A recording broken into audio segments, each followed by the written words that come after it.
The morning the white SUV sat across our driveway, blocking everything in and out, I thought it was a stupid prank until I read the note tucked under the wiper like it belonged to some courthouse drama. Community access, it said, clipped and clinical, as if a sentence on a piece of paper could turn a gravel lane into someone else's claim. That's where this whole mess starts. A shiny SUV, a brass-button woman with a clipboard, and a neighborhood that decided rules were more important than people. My name's Cole Mercer, and I've been on this land longer than the mailbox. My wife June says I grow stubborn like the corn, but I call it common sense, something I'd need a whole lot of in the months that followed.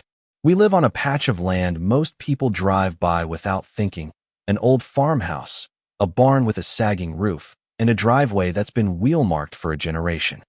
June runs the cameras and the spreadsheets, the quiet kind that notices things most folks miss while I mind the fields and the livestock. When Marlene Beaumont, the newly installed HOA president, decided our driveway was a community thoroughfare, she thought a piece of paper and a few neighbors clapping for her would be enough to make it so. She liked the game of being in charge. I like my quiet. Those things don't mix. So I did what anyone with a tractor and a prideful streak does. I moved the SUV. Not with rage so much as a slow, deliberate shove tractor bucket under bumper, lift, nudged it over to the ditch where it could think about its choices.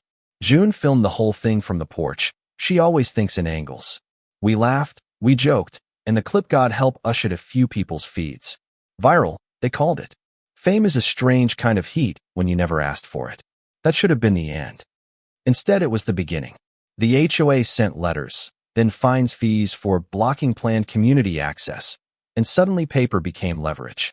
Marlene's smile in those letters was the same polished smile I'd seen at potlucks, teeth like coins.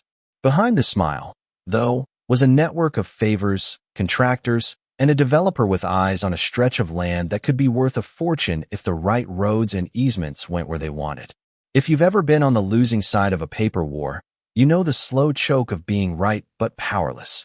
Things escalated the week after Halloween. Our tractor had a keyhole jammed with sand, the fence posts by the back paddock were sawed through, and one morning our water trough had been drained and filled with, believe it or not, fuel dye. That's when fear slid into the kitchen with our coffee. This wasn't about precedent anymore. This was sabotage. June put up extra cams, birdhouse cams. The kind that looked like nothing but the movement they captured at night was ugly in a way that doesn't show up in daylight.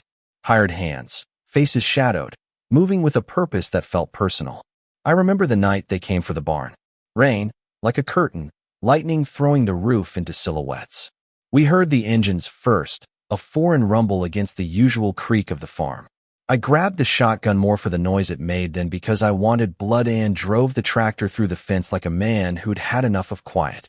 There were 4 of them, and one had a bat, another a crowbar. Their leader had a look like he'd been taught to be mean. They tried to pull us out, to make it a story where we were the aggressors. In the end, their truck wound up in the pond, lights flickering like a stranded animal. We walked away with mud up our boots and a couple of burner phones in our pockets that smelled faintly of cigarettes and bad decisions. That's where June really showed up. She's got the kind of patience that can turn a tangle of receipts and camera files into a map.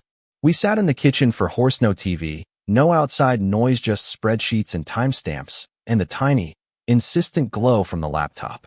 June matched the fingerprint of a contractor's business card found in the mud near the Ponto, a shell company filing linked to the development firm that had quietly bought a handful of lots behind Marlene's board. Corruption often looks like meetings in well-lit rooms, contracts signed in cursive. It's the small, bureaucratic things that stack up and become criminal. We found invoices, fake HOA minutes, and a pattern that tied Marlene's smile to a man who liked building things that kept other people out. But evidence is a fragile thing. It looks good on paper and even better on camera, until someone comes with a wrench and a threat. That's when you need witnesses. We started talking to neighbors slowly, quietly, between gardening and school pickups because fear makes folks clench their lips. Some refused. That's human. Others showed up with stories of their own. Fences mysteriously damaged, mail tampered with, promises that turned into fines. The community, it turns out, knew more than it let on. People started to open up when they realized it wasn't just me versus some polished woman with a clipboard. It was neighbors trying to keep their homes. The trap we set was simple and, in its own way, petty. Bait the baiters. We rented a truck with a dent and a broken taillight and left it where the contractor usually parked.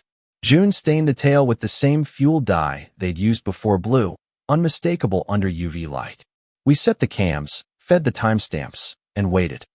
The satisfaction of that night watching an ugly man kneel and scoop fuel into a can while he muttered about taking care of problems was tempered by the knowledge that confessions on camera only matter if someone listens.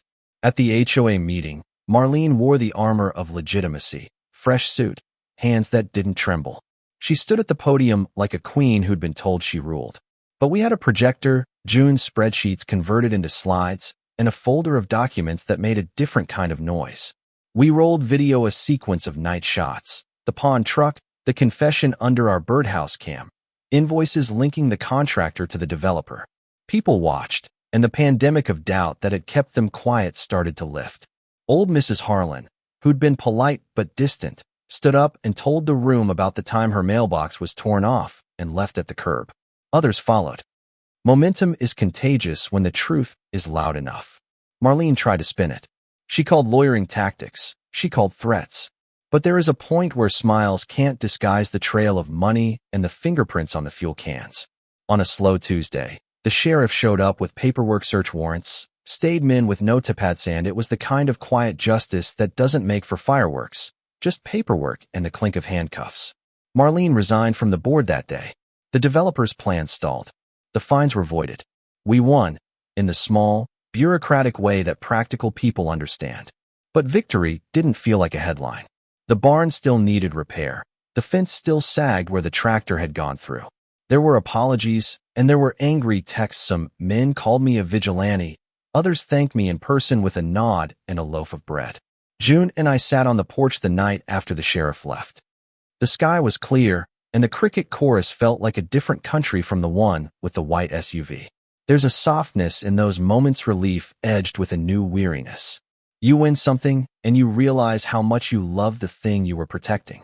I tell this not because I want applause, Lord knows I could have done without the cameras, but because there's a lesson in how power moves.